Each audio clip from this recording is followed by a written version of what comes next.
మంచిది. దేవుని బిడ్డలకి నా హృదయపూర్వక వందనాలు. మరి ఈ మధ్యాహ్న సమయంలో మళ్ళా బైబిల్ ఓటీ సర్వేని మనం ధ్యానం చేస్తూ ఉన్నాం.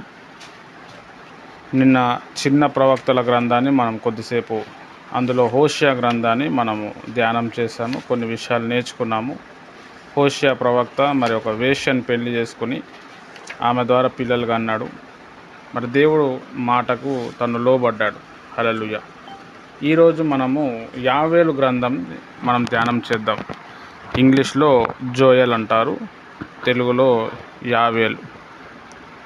యావేలు అనే వ్యక్తి కూడా మరి గొప్ప వ్యక్తి, మంచి ప్రార్థనాపరుడు, ప్రవక్త అన్నమాట. మనకి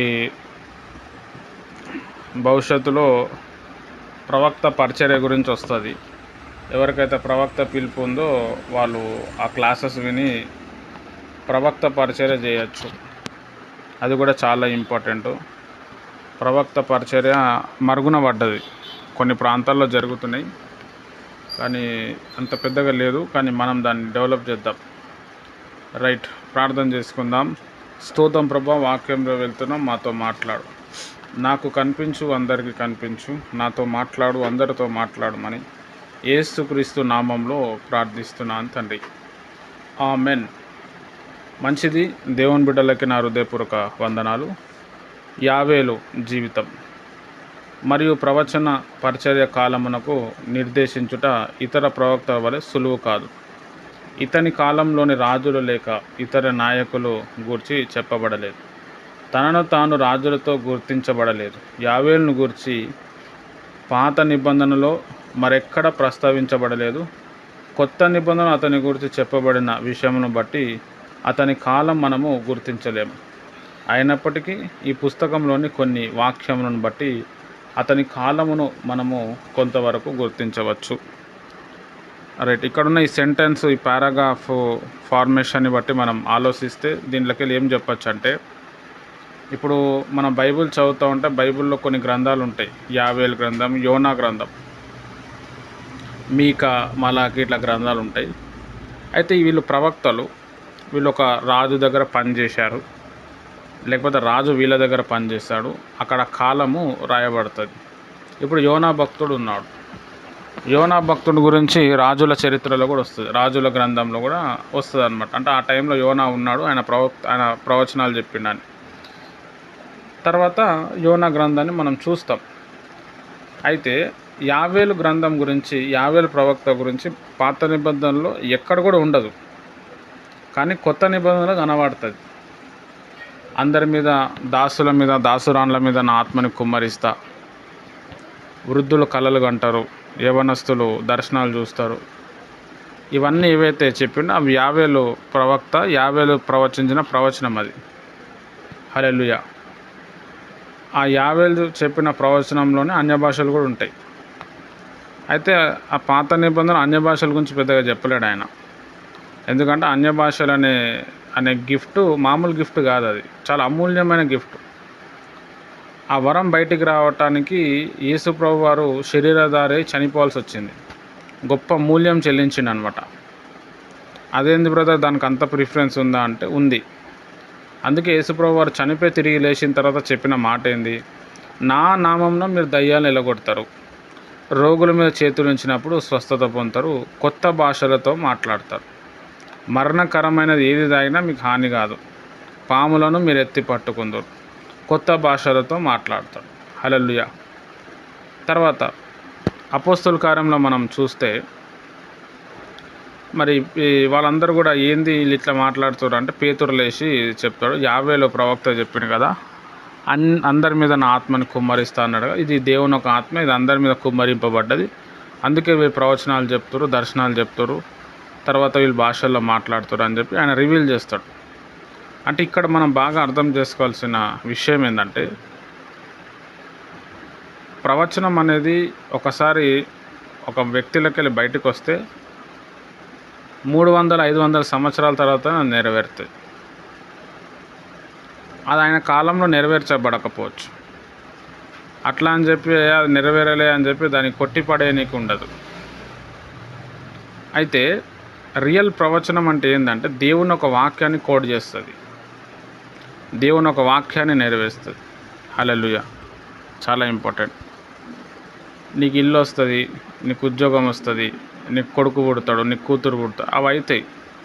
అది మొత్తం సంపూర్ణ ప్రవచనం కాదు. అది పేతురు భక్తుడు ఏమని చెప్పిండంటే, పేతురు రాసిన పత్రికలో, ప్రవచనం అనేది దేవుని యొక్క సారాంశము, దేవుని యొక్క ఆత్మ చేత వాళ్ళు కదిలింపబడి చెప్తారు అని పేతురు భక్తుడు చెప్పిండు. ప్రవచనంలో ఏముండాలి అంటే సారాంశం ఉండాలి. హల్లెలూయా. యావేలు భక్తుడు చెప్పిన మాటల్లో సారాంశం ఉండేది. మీకు ఎవరైనా ఏదైనా చెప్పారనుకో, దాంట్లో సారాంశం ఉండాలి. కొంతమంది కొన్ని చర్చస్ వాళ్ళు ఏమంటారంటే వాక్యం చెప్పటం కూడా సారాంశం కాబట్టి అది ప్రవచనం అంటారు. బైబిల్లో మనం పరిశీలిస్తే ప్రవచనం వచ్చిన తర్వాత లాస్ట్లో ఇదే యెహోవా వాక్కు అని వస్తుంది. వాక్యం చెప్పేటప్పుడు ఎవ్వరు కూడా ఇదే యెహోవా వాక్కు అని చెప్పడు. వాక్యం వేరు, ప్రవచనం వేరు, అంతే. ప్రవచనం అనేది ఉన్నది, వాక్యం అనేది కూడా ఉంది. ప్రవచనంలో ఏముంటుంది అంటే దేవుని ఒక వాక్యము, దేవుని ఒక మాటలు ఉంటాయి. బైబిల్లో ఏదైతే రాయబడ్డో అదే మాటలు మళ్ళీ ప్రవచనంలో రిపీట్ అవుతాయి.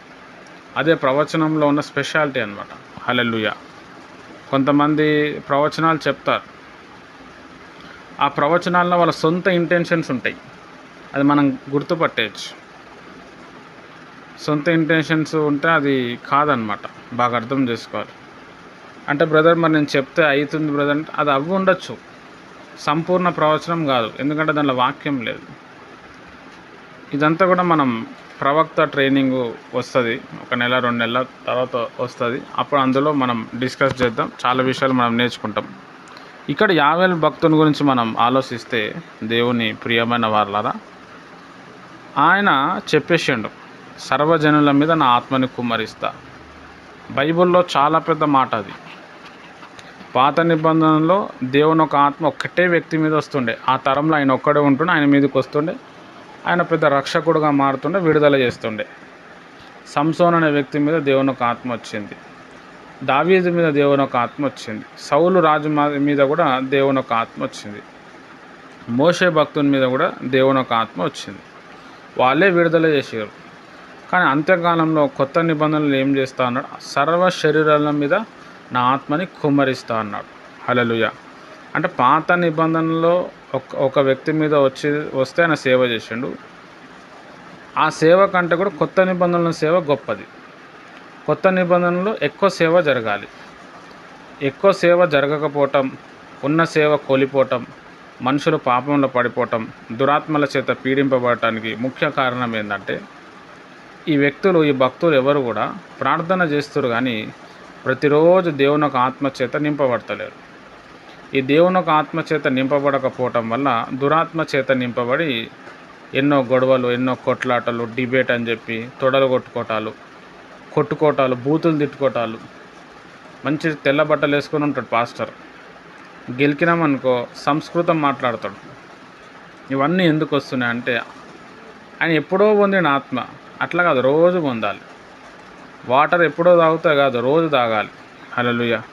ఆ విధంగా మనం చూస్తే దేవుని ప్రియమైన వాళ్ళరా, మరి యావేలు ప్రవక్త గారు చెప్పిన మాట నిజం. మరి దేవుని ఒక ఆత్మ ఎట్లా వస్తుంది బ్రదర్ అంటే, సింపుల్, పాటలు పాడటం, ప్రభువుని స్తుతించినప్పుడు ఆత్మ వస్తుంది, లేదంటే ప్రార్థన చేస్తూ ఉన్నప్పుడు కూడా వస్తుంది, వాక్య ధ్యానం చేస్తూ ఉంటే కూడా వస్తుంది. ఎక్కువగా ఎప్పుడు వస్తుంది అంటే పాటలు పాడినప్పుడు వస్తుంది. వాక్యం చెప్పేటోడు జస్ట్ ఓన్లీ దేవుని ఒక సందేశం ఇస్తాడు. ప్రార్థన చేసే వ్యక్తి దేవుడిని తన తట్టు తిప్పుతాడు. పాటలు పాడేటోడు ఏం చేస్తాడంటే దేవుడిని తన దగ్గరకు తెచ్చుతాడు. ఆకాశం ఉన్న దేవుడు పాటలు పాడేటప్పుడు మన దగ్గరకు వస్తాడు. అందుకే పాటలు అనేది చాలా ప్రాముఖ్యమైన విషయం. ఇక్కడ ఈ ప్రవక్తలు ఎవరైతే ఉన్నారో వాళ్ళు ప్రవచనం చెప్పకముందు ఎవరో పాట పాడారు. ఆ పాట పాడితేనే మ్యాక్సిమం ప్రవచనం ఆత్మ వారి మీదకి వచ్చి వాళ్ళు ప్రవచించేటోళ్ళు. హల్లెలూయా. కాబట్టి యావేలు ప్రవక్త గురించి మనం ఆలోచిస్తే ఎప్పుడో జరగాల్సిన విషయం గురించి ఆయన ముందే చెప్పేసాడు. ఆయన చెప్పిన 800 సంవత్సరాలు 1000 సంవత్సరాల తర్వాత అది నెరవేరింది. సర్వశరీరుల మీద నా ఆత్మని కుమ్మరిస్తా. కొంతమంది ప్రవక్తలను మనం చూసినప్పుడు బైబిల్లో కావచ్చు, లేకపోతే బయట కూడా కొంతమంది ప్రాఫిట్స్ అని పెట్టుకుంటారు. వాళ్ళు రియల్గానే ప్రాఫిట్స్ అనమాట. అయితే వాళ్ళు చెప్పిన కొన్ని మాటలు జరగకపోవటం బట్టి వాళ్ళని తీయటం తప్పు అన్నమాట. జరగదు, తర్వాత ఎప్పటికైనా జరుగుతుంది. హల్లెలూయా. అయితే ఒక వ్యక్తి ప్రవచనం చెప్తా ఉన్నప్పుడు మనం అతనిలో గమనించాల్సింది ఏంటంటే ఆయన వాక్యం స్టాండర్డ్ ఎంత ఉందో గమనించాలి. ప్రవచనం ఒక వ్యక్తిని విడుదల చేయదు. ప్రవచనం ఒక వ్యక్తిని దేవుని తట్టు తిప్పదు. వాక్యమే దేవుని తట్టు తిప్పుతుంది. చాలామంది ప్రవచనాలు దర్శనాలన్నీ చాలామంది గుంపులు పోతారు. ఆయన దగ్గర పోతే ప్రవచనం వస్తుందని చెప్పి. తప్పేమి కాదు, కానీ ఆయన దగ్గర పోయిన వ్యక్తులు అంతసేపు ఆయనతో నిలబడలేరు. ఎందుకంటే ఆయన వాక్యం చెప్తలేడు కదా. కాబట్టి వాక్యమే చాలా ఇంపార్టెంట్. హల్లెలూయా. ఇక్కడ నా పాయింట్ ఏంటంటే మనం బాగా వాక్యం నేర్చుకున్నప్పుడు ఆటోమేటిక్గా ఏం చేయాలా ఏం చేయకూడదు ఇవన్నీ కూడా తెలుస్తాయి. ఇక్కడ ప్రవక్త యావేల్ గారు ఏం చేశారంటే ప్రవచనం చెప్పారు. ఆ ప్రవచనం కూడా దేవుని ఒక వాక్యం, అది రాయబడ్డది, మనం చదువుతున్నాం. ఈ యావేల్ గ్రంథంలో దేవుని ఒక ఆత్మ గురించి చాలాసార్లు ప్రస్తావన వస్తూ ఉంటుంది. హల్లెలూయా. చూడండి, యావేల్ భక్తుడు ఎలా మాట్లాడతాడో ప్రవచనం ఒక్కొక్కసారి ఎట్లా అవుతుందంటే ఒక సింగిల్ పర్సన్కి వస్తుంది. ఒక్కొక్కసారి ఏమో ఒక దేశాంతో మాట్లాడతాడు. అంటే పర్సనల్గా మాట్లాడుతున్నట్టే ఉంటుంది. అది ప్రవచనంలో ఉన్న స్పెషాలిటీ. అయితే ప్రవక్తల గ్రంథాలు మనం చదువుతూ ఉన్నప్పుడు ప్రవక్తల యొక్క క్యారెక్టర్స్ తెలుస్తుంది. ప్రవచనం యొక్క స్టెబిలిటీ, ప్రవచనం డెప్త్ ఏందో తెలుస్తుంది. ప్రవచనంలో చాలా రకాల ప్రవచనాలు ఉంటాయి. కొంతమంది అది లేదని చెప్పి, ఇది లేదు కదా బైబిల్లో అని చెప్పి చెప్తారు. కానీ బైబిల్లో ప్రతిదీ ఉన్నది. నీకు బైబిల్లో అర్థం కాకపోతే నేనేం చేయాలి? కానీ బైబిల్లో ఉన్నది. హల్లెలూయా. చాలా ఇంపార్టెంట్. చూద్దాం మనం. యావేల్ మాటలు దేశపు కాపరస్తులారా అని అందరినీ ఉద్దేశించినవి. దీనిని అర్థము జనులు చెరలో చెదిరిపోయినప్పుడు మాట్లాడలేదు. పరదేశులు అనగా బబులోను వారు ఆక్రమణలో ఉన్నప్పుడు అని అతడు వివరించుచున్నాడు. 6వ వచనం. ఆ దేశము అని 2వ వచనము చెప్పబడి ఉన్నది. యూదాగా మనము భావించవచ్చును. నైవేద్యములు ఆగిపోవటం గూర్చి నివేదించుచున్నాడు అనగా అవి నెబుకద్నెజర్ ఆక్రమణలో ఆగిపోయాను. ఇవన్నీ చెర దగ్గరి కాలమును సూచించుచున్నాయి. కానీ 1వ అధ్యాయంలో 2వ వచనమును ఇవి అప్పటికి జరగలేదని చెప్పుచున్నది. 1వ అధ్యాయం 14వ వచనం ప్రకారము జనులు ఇంకా వారి స్వాస్థ భాగంలోనే ఉండిరి. వారు ఇంకా చెరను తప్పించుకునే అవకాశం వారు కలిగి ఉండిరి. నాశనం అతి త్వరలో రాబోచున్నది, అది ఇంకా రాలేదు, సమీపం నుండి మరియు వచ్చుచున్నది. ఈ మాటలన్నీ బట్టి యావేలు పరిచర్య చెరకు కొద్ది దినముల ముందటి కాలంన ఖచ్చితంగా చెప్పవచ్చును. దేవుడు ప్రవక్తలను ఎందుకు పెట్టినాడు అంటే ఆ ప్రవక్తల ద్వారా దేవుడు మనతో మాట్లాడతాడు. ఒక ప్రవక్త యొక్క మెయిన్ గుర్తింపు ఏంటంటే బైబిల్లో చెప్పిండు ఆయన గురించి. మీలో ఎవరైనా ప్రవక్త ఉంటే ఆయన నా దగ్గర తీసుకురండి, నేను ఆయన కళలో మాట్లాడతా అన్నాడు. ప్రవక్త పిలుపున్నోనికి బాగా కళలు వస్తాయి. ఆ వచ్చిన కళలు వాళ్ళకే అర్థం కావు. అదే వచ్చిన బాధ. అయితే బాగా ప్రార్థనలు ఉంటే దానికి ఉన్న ఆన్సర్స్ వచ్చేస్తుంది. హల్లెలూయా. అయితే యావేల్ భక్తుడు అక్కడ మనం చూస్తే యూదా ప్రజలతో అంటున్నాడు, ఓ యూదా ప్రజలారా, అందరికీ చెప్తున్నాడు అనమాట. ప్రాబ్లం రాబోతుంది మీకు. నెబుకద్నెజర్ అనే రాజు వస్తాడు, ఇక్కడ బలి అర్పణ జరగదు, మందిరంలో ఏం పూజలు ఉండవు, మీరు అందరు చెరలో వెళ్తాడని ఆయన ముందే చెప్పుకుంటూ వచ్చాడు. మనోళ్ళు పెద్దగా దాన్ని నమ్మలేదు, కానీ అది నెరవేరిందనమాట. హల్లెలూయా. అయితే ఇక్కడ మనం అర్థం చేసుకోవాల్సిన అతి ప్రాముఖ్యమైన విషయం ఏంటంటే అప్పటిలో ప్రవక్తలు ఉన్నారు, ఇప్పట్లో కూడా ప్రవక్తలు ఉన్నారు, రియల్గా ఉన్నారు. పరిచర్యలో 5 రకాల పరిచర్య. అంతకుముందు పాత నిబంధనలు 3 రకాల పరిచర్యలే ఉండే. న్యాయాధిపతి, లేవి, తర్వాత ప్రవక్త. ఈ 3 తప్ప ఏం లేకుండే. కాపరి పరిచర్య కూడా లేకుండే, బోధకుడు పరిచర్య కూడా లేకుండే. కొత్త నిబంధన వచ్చిన తర్వాత ఇవన్నీ కూడా వచ్చినాయి. అందులో అపోస్తుల పరిచర్య అనేది అప్డేట్ అయ్యింది. అప్పుడు ప్రవక్తనే హయ్యర్ స్టేజ్ అనమాట పాత నిబంధనలో. ఇప్పుడు ప్రవక్తకు మించి అపోస్తులు హయ్యర్ స్టేజ్. అయితే ఇక్కడ నేను చెప్పాల్సిన విషయం ఏంటంటే, దేవుని ప్రియమైన వాళ్ళ యావేలు గ్రంథం చదువుతూ ఉంటే దేవుని యొక్క భారము, దేవుని యొక్క మనసు బాగా తెలుస్తుంది. ప్రవక్త అని చెప్పి మనం ఎవరికి చెప్తాము అంటే, ఆయన దేవుని ఒక భారం మోస్తాడు. హల్లెలూయా. దేవుని మందిరము ఉన్నప్పుడు మందిరంలో యాజకులు ఉంటారు.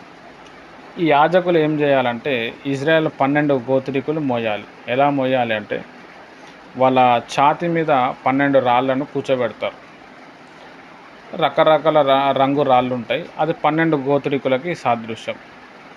దాని మీనింగ్ ఏంటంటే సేవ చేసే వ్యక్తి ఎవరైతే ఉన్నాడో, పాస్టర్ కావచ్చు, ప్రవక్త కావచ్చు, అపోస్తులు కావచ్చు, ఎవరైనా కావచ్చు, ఆయన సంఘస్థులను ఏం చేయాలి అంటే గుండె మీద మోయాలి.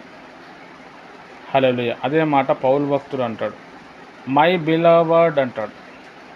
మై బిలవర్డ్ అంటే నా ప్రియమైన, నిన్ను బట్టి సంతోషిస్తున్నా, ఇక నువ్వు అట్లుండకు, నువ్వు ఇట్లుండు, నా ప్రియ కుమారుడా, నా ప్రియ కుమారుడైన తిమోతి అని అంటాడు.